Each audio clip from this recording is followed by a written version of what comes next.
When I'm training for professional competitions, men and women always ask me for advice. To women, I say push yourself harder than you ever have before and go beyond your comfort zone. Focus on your goals. Men, if I am willing to push myself to become Mr. Olympia in 2022, then I only have one thing to say to you.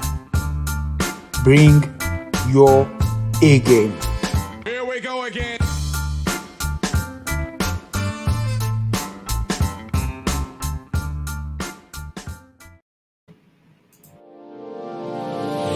Hey all my Crimsonites, and welcome to the Crimson Cure channel, where we embrace our femininity, increase our womanly value, and celebrate our brothers. So join me on our feminine journey to learn, heal, and grow.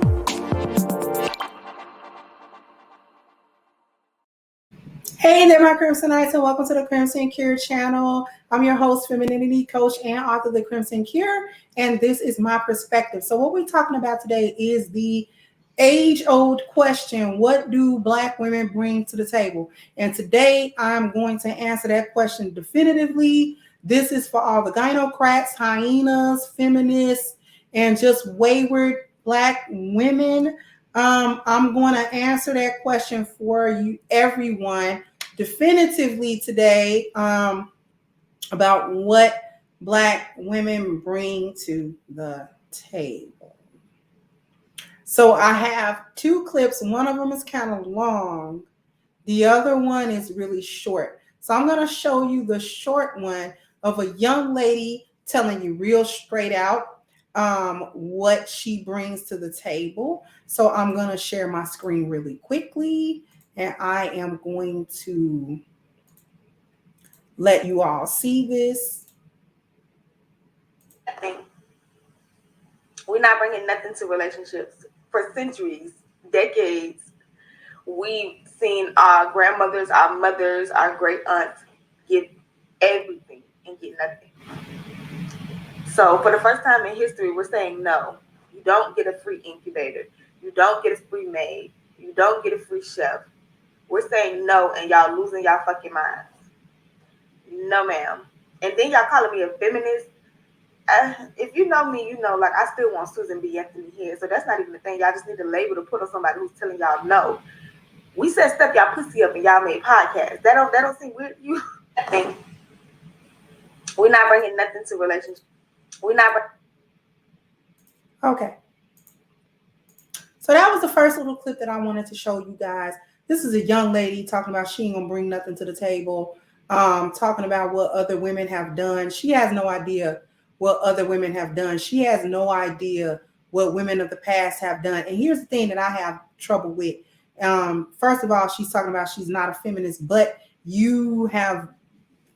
you have garnered or taken on the concept that you're not going to give anything, that is a markedly hyena / gynocrat / feminist mindset. It's certainly not a traditional one. It's a feminist one that says, I am now superior to my biology. I'm superior to quote unquote gender roles and the traditional gender roles that are expected of women since time immemorial in the family structure, where there's a husband, a wife, children, and possibly extended families. The jobs of women are now beneath me. We live in a society where I don't necessarily just have to depend on a man's income to put food into my mouth if I'm able-bodied and able-minded enough to go out there and make some sort of an income. So therefore, because of that, because I'm a new age woman, because I'm a modern woman,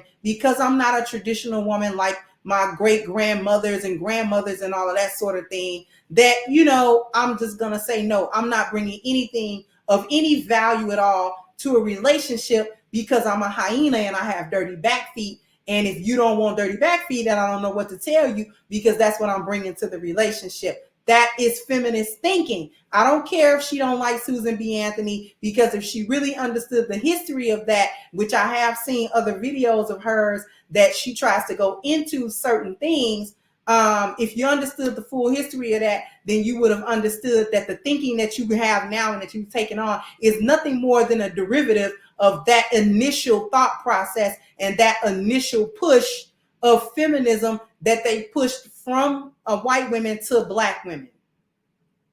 So there's that. And then the other problem that I have for that is you can't 1 minute ride on the coattails of your foremothers and then in the next breath they're stupid and they were stupid for being submissive. We're not talking about, she said you're not going to get a free incubator and a free, what was free? What was free? And this is what I'm talking about when we talk about the lost value system, about everything internal actually being monetized, or else it doesn't mean anything. Because what was free? Those men, you know what I'm saying, during Reconstruction and all of the periods afterwards, those black men were not just, those women weren't just in relationships not getting anything in return. They were getting that man's provisions in return. They were getting every one of these 4 P's. Because it was more men giving these 4 P's than there weren't. So even under duress, even under a situation where these men are not seeing optimal results in a society that's designed to hate them and go against them, these men were still giving provision to their families, problem solving to their families, protection to their families, and procreation to their families. They were still doing this stuff. So what was free? If a man is willing to be married to you and give you all 4 P's, and if it called for him to give his life to protect you, how is that free? But when we living in the lost value system and everything is pertaining to money, because he may or may not have given her money in her hand every time she breathed on a kid, it wasn't worth anything. It was free. But if you living with a man and he's providing for you, he's already paying you. He's paying for you. So he's paying you. If you living with your husband and you having children, he pay all the bills, all the essentials, he buying clothes, buying shoes, buying food. He's paying for you, buying for vacations, paying for this, paying for that, paying for your wants and your needs. He is paying for you. It's not free. Because that money comes from somewhere. Somebody got to get paid. That light company want to be paid if you want to go in there and flip a switch. That gas company got to be paid if you want to go in there and turn that stove on, turn that furnace on. Them department stores got to be paid if somebody want to walk out of there with bags full of clothes and shoes. So how is it free? But when we living in the lost value system like these young people are living in it because the generations before them were living in it, nothing means anything because it is not monetized. Like he got to cash app you every time you get pregnant, which is literally what it's come down to, the transaction. So she's saying, I don't have any value. For the first time in history, women don't have any value. How true. She was trying to say that in a tongue-in-cheek, gotcha kind of way, but it was actually true. I may or may not get to the second clip because I'm busy cooking this one. It's not the first time in history women are saying no. It's the first time in history that women actually had zero value to add to any man's life that was worth any of them 4 P's to any degree. First time in history that the vast majority of Black women cannot pass the time, toll, trouble, and threat vetting process with any amount of, success. Most Black women cannot pass that.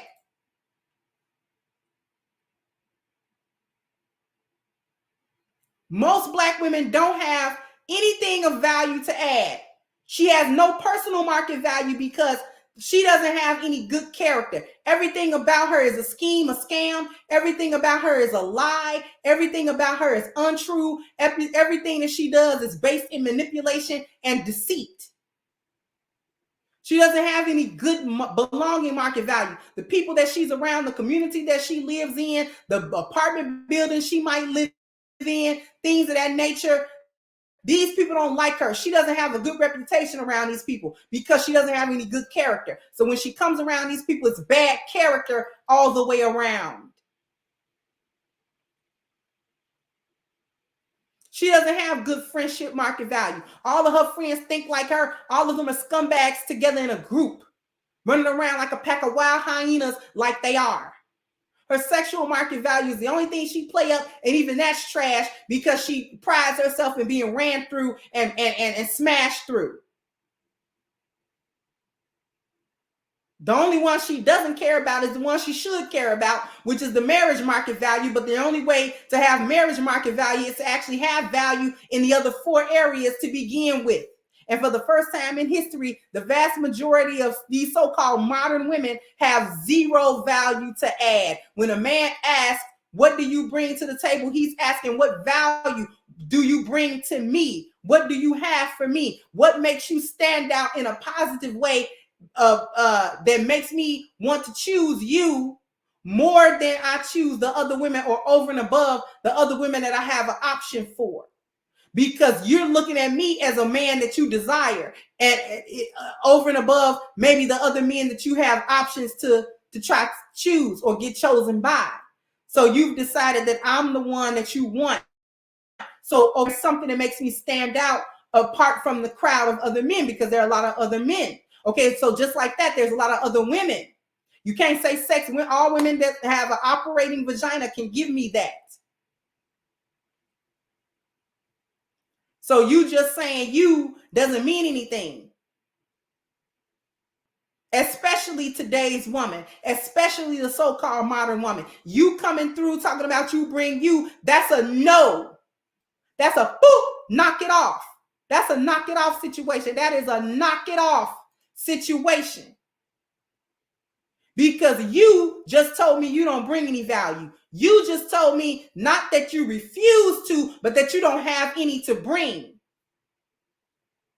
Because people that have value to add are readily willing and able to add that. They can't wait to tell people what value they add. That's just like you going to apply to a job at a company and they ask you, why should we pick you over and above the other candidates? You're not going to sit there, if you got any sense, and be flip-mouthed and say, well, it's me. You pick my resume and I can throw your resume in the garbage. Goodbye. You're dismissed. Because there were 100 other people that signed up and applied for this position. This is a position where we're paying you annually about $250,000. And you're going to sit in the interview and act stupid? Like there's not a whole line going out of the door? You're lucky we chose your resume out of the hundreds. And you're going to sit in this interview and act like I owe you a job. I don't owe you anything. You go try to find another better opportunity. If you can, you have a great day.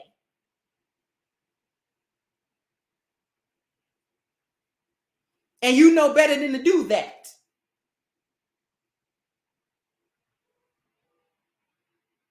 So to sit here and tell somebody that I don't have any value, that's like going, again, that's going to the interview and somebody, well, why should I choose you over and above the candidates? Well, for the first time in history, I'm showing up at an interview and I'm telling you I don't have anything to offer your company. Oh, bye.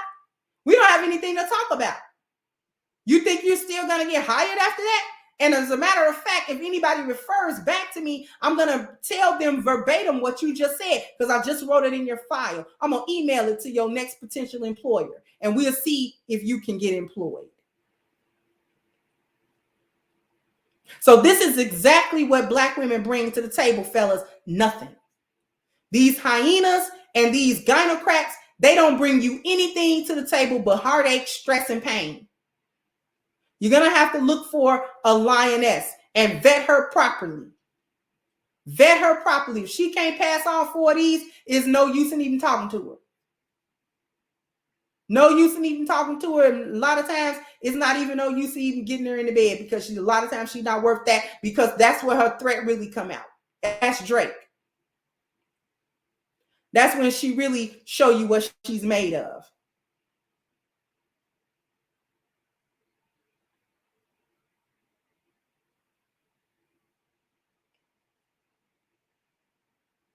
For the first time in history, we telling y'all no. I'm telling you no, I don't have any value.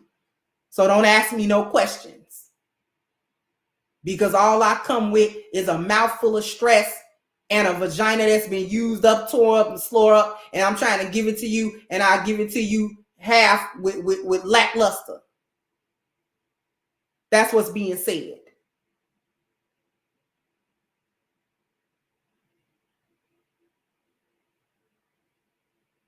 And women ought to be ashamed of the fact that these are women that have these platforms that's able to get millions of views saying this type of nonsense. And good Black women, the lionesses, don't want to speak up. We're going to have to start speaking up and speaking out, because these women have microphones just like we do. And they're not afraid to get in front of a camera and in front of a microphone and spew nonsense and hateful dysfunction.